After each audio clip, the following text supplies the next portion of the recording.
ChoralEd.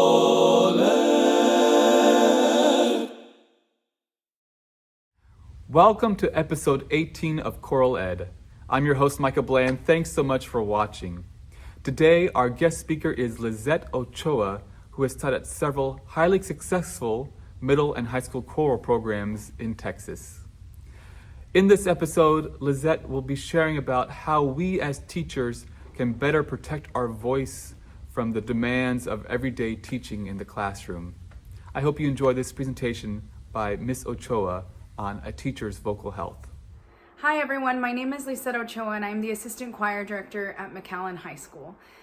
Vocal health became extremely important to me about 4 years ago when I was diagnosed with vocal nodules.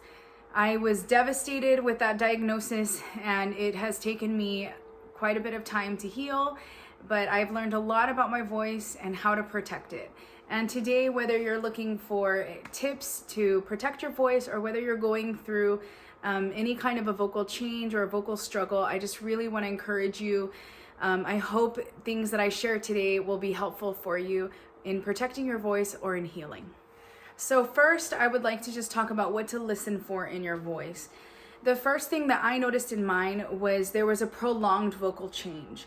So our voice is not equal every single day. If there is a weather shift or if we catch a cold, our voice will change. But what I noticed is for more than 2 weeks, so for a 4-week period, I was missing the center of my range. My range, it sounded like I was going through a vocal change. I had my low range, I had my high range, but my mid range was very weak, and that's not characteristic of my typical voice. So with that vocal change, I knew something was wrong, and because it was so persistent for more than 2 weeks, I knew it was something that I needed to get checked out. Instrumentalists get an advantage. They get to take their instrument, send it out to a specialist, parts can be replaced, their whole instrument can get a tune-up before they play it again. And we don't get to do that. We live in our instrument every single day. So whether we're just talking with friends over the weekend or singing or karaoke or just being able to rest or not being able to rest, all of that impacts our voices. So whatever changes you notice, make sure you take them seriously. So the prolonged change is the most important. That means it's time to go see an ENT. If it's for 2 to 4 weeks, it's persistent, it's time to get scoped and see what's going on. It may be that your vocal folds are just red and they just need a rest, and that's good to know, or you may need something else and you want to know if you need that. Other things to look out for are raspiness, gaps in your vocal range that are not customarily there, fatigue, and of course just any kind of discomfort when speaking or singing. So the best advice that my ENT gave me was to get a handheld steamer. So this is the one recommended by my ENT. It is called My Pure Mist, and it is chargeable, and you are able to walk around and use this steamer. It has 5 different settings. You can control how hot the steam gets, and you can control how long you take the treatment. The full treatment can take anywhere from 10 to 15 minutes, but I would do 3 to 5 minutes, and I would steam in between every single class when I was really struggling. This is highly recommended if you have any kind of sinus issues. This is also just a really great pick-me-up if you are using your voice a lot. Anytime we're in rehearsal for an all-day event, I will go and steam between every single rehearsal. I'll steam on breaks, I'll steam at lunch, and it just gives me a nice pick-me-up. It keeps my voice working well, and it really helps me curb any kind of fatigue that comes along with an all-day rehearsal. So one of the changes that I made in the classroom was I stopped warming up my choir, and that is a terrifying thing to do initially, but I honestly didn't have the voice to be able to model to get my choir to copy what I was doing.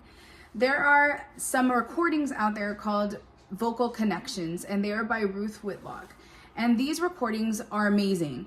They have 2 different CDs. They have one for treble, one for tenor bass. They have some with neutral syllables. So for example, she'll sing bum bum. The kids echo back bum bum bum bum bum bum bum bum. And so they go through and echo all these different patterns. So it's great ear training, just getting them used to hearing a pattern and recalling it, echoing right back. They also have some that are on solfege. They have major, they have minor. There are so many opportunities for them to learn from these. Whether you need them as a replacement for your vocal warm-up like I did, or whether you just need a bell ringer and you need something for your students to be doing as they're walking into the classroom and getting on the risers, they're busy, they're hand signing, they're listening, they're echoing back. It is a great tool to use, and it's something that's awesome to just have on hand so that you can use it whenever it's needed. Vocal warm-ups did come back into our routine, and the way that I would incorporate them back in is I would not model. I still was being very conservative with how much I was using my voice. I didn't realize that every warm-up that I was using already had an intro to it. So for example, my students would hear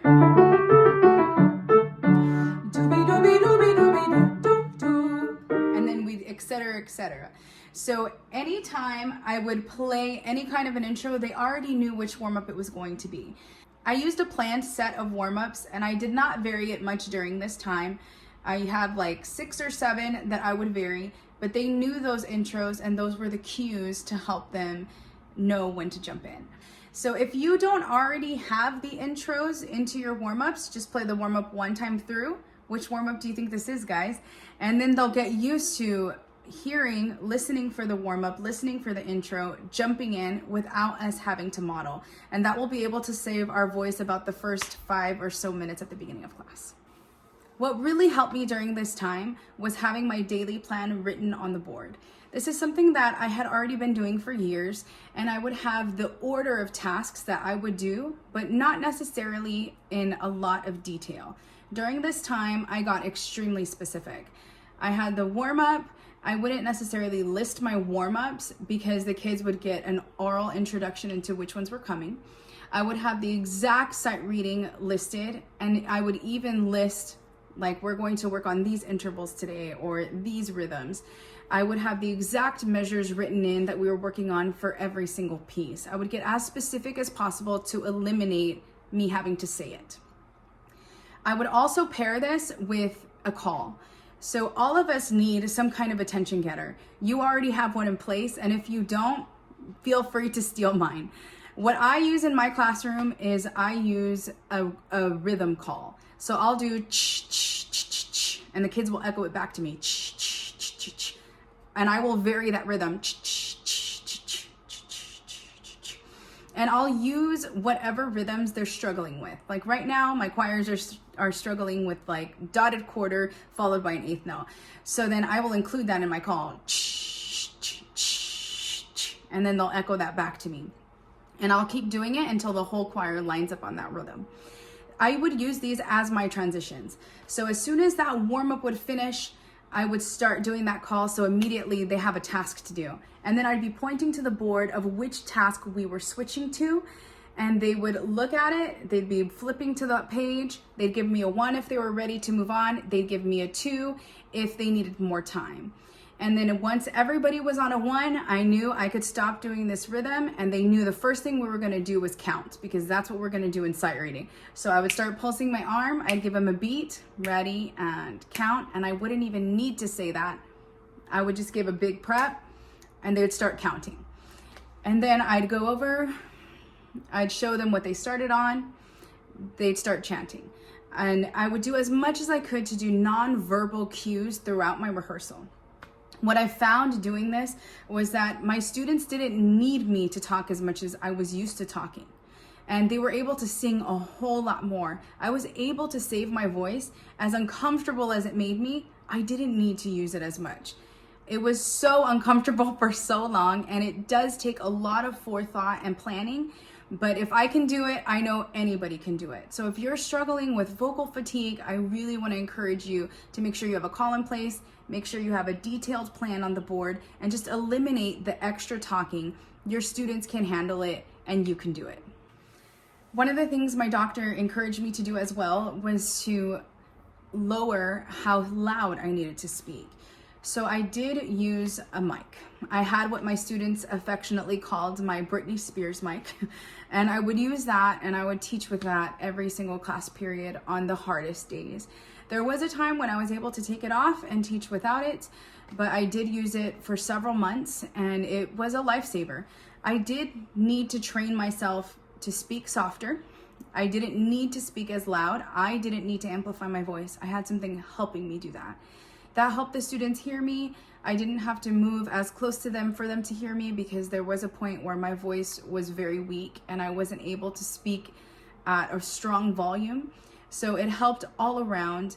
I would encourage you to get one of those as well.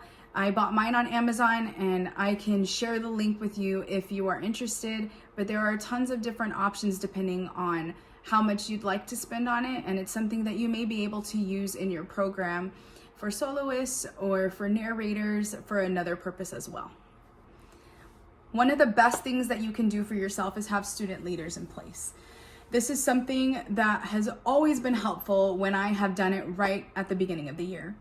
So you have students who can help model for you. You know who your star students are. Instead of me singing, I was able to say, you know what? Julia, could you sing that for me? Or Heather, could you sing that for me? I was able to call out students and they were able to be brave, and they had the opportunity to build their own confidence. And they were also able to share with their friends their own talent. Their friends were able to hear an age-appropriate voice. Because sometimes our students hear us sing and they're like, oh, I can never sound like you. But then they hear one of their peers sing and it's suddenly more attainable. So that was a huge benefit to me during that time. My students would also help lead sight reading. So I would tell them, okay, we're starting, we would point to the board, we're starting on these measures.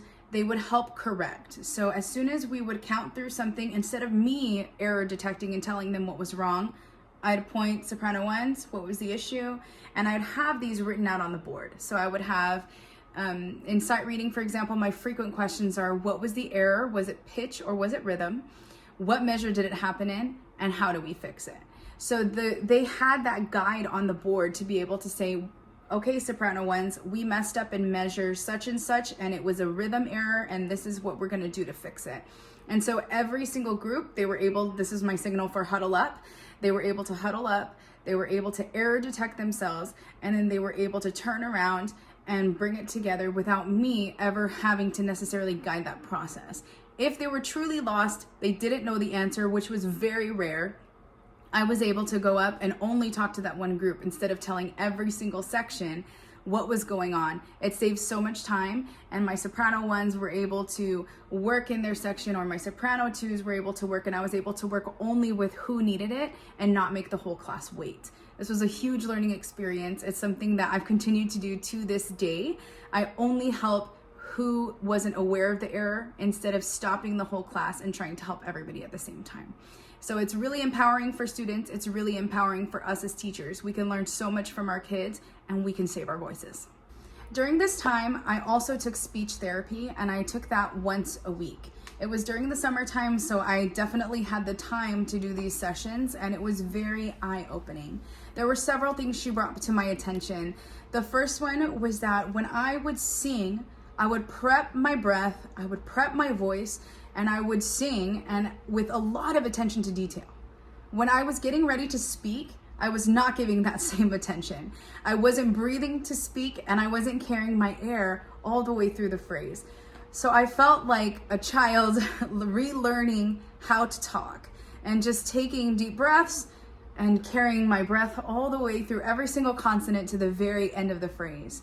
So the way we speak is the way we sing, and they should be one and the same. And that was a very big mental shift for me. Along those same lines, I needed to use a lot more air in my tone as I was speaking. So when I lost my voice, she told me, in order to make sure that you're speaking correctly, speak very breathy, just so we know you're not putting tension on your vocal cords. You're giving a lot of air in your tone, and that's one way to help relax them so that they're not tense while you're speaking. Another thing she shared with me was to speak in the upper mid part of my voice, and this made all the difference in the world. Speaking in that upper mid part of your voice takes so much pressure off of your voice. Once I really paid attention to where I was speaking, I really preserved a lot of my voice, and I was not as fatigued at the end of the day. It was a big change for me. I'm a mezzo-soprano, but I was speaking kind of way down here, and I was being very lazy about where I spoke. But then once I really thought about it, I kept that voice up here. It made a lot of difference to me. So I'd like to encourage you, maybe record yourself as you're teaching, as you're speaking, and see if you're falling in that mid part of your range. It'll make a big difference as soon as you make that a new habit. I hope you heard something today that will help you, or maybe that reminded you of something you already knew. Whichever side of the coin you find yourself on, whether you're finding ways to protect yourself or whether you are in need of some healing and some rest, I wish you the best. I wish you happy healing and a healthy voice. I hope you have a wonderful school year. Thank you so much for watching. Thanks so much, Lizette, for sharing your insights on how we as teachers can better protect our voice from the demands of everyday teaching in the classroom. To our viewers, be sure to hit that like and subscribe button. And as always, thanks for watching, and I hope you continue to inspire the future leaders of our world through this wonderful gift we call music. Thanks.